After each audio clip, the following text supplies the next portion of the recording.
Alright, today I'm going to do some pumpkin cookies. So let's get right at it. First, we need 8 ounces of softened butter. I put this out in a bowls and set it out for it to get to room temperature. Alright. Then we're going to need 1 cup of white sugar. And then what we're going to do real quick is we're going to cream all of that together before we add anything else.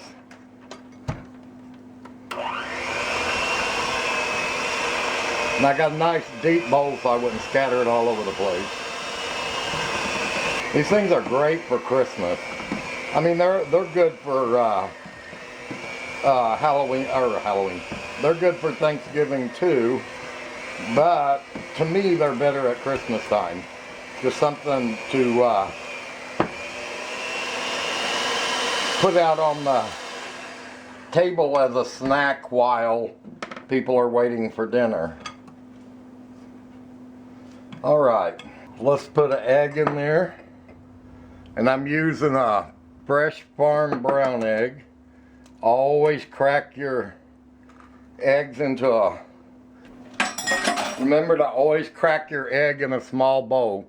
Don't crack it straight into your ingredients because you don't know if the egg is good or what. Always crack that egg into a small bowl before you put it in with the rest of the stuff. And now I'm going to put 1 teaspoon of vanilla. And by the way, guys, I got my oven heating up to 350 degrees. Alright, let's go ahead and get this together now. Alright. Now, we're going to add 1 cup of brown sugar.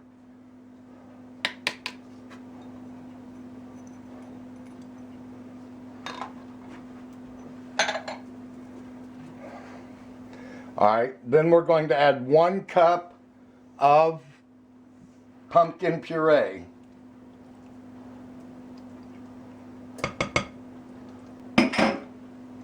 Now, let's get all that mixed together.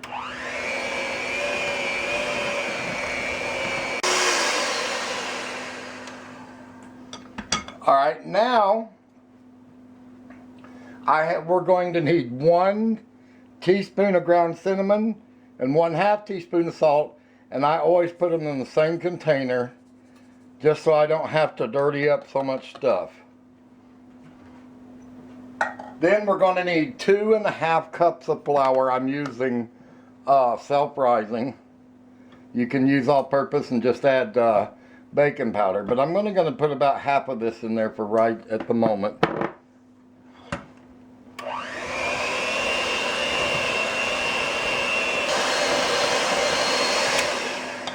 Alright, now we're going to add the rest of our flour. And now we're going to get all that mixed in there.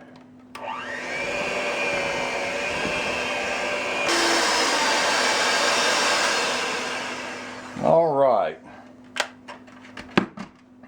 Alright, now I've got my baking pan, and I have covered it with parchment paper. You don't have to do that, but I do it just because it's easier. And I don't have like a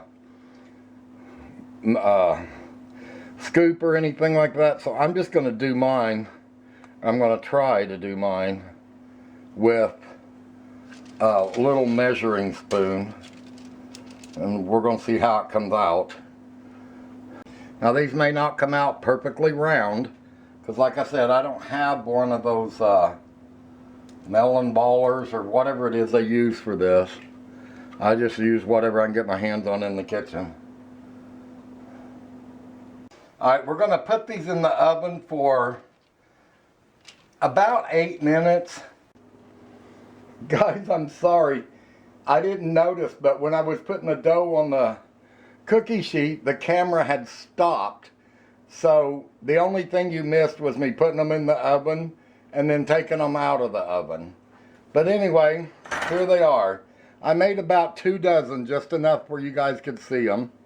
Now these are they're still a little warm. These are the soft and chewy kind.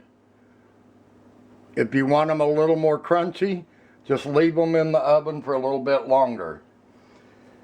Guys, these are fantastic, and that one recipe will make 3 to 4 dozen cookies if you make them about this size.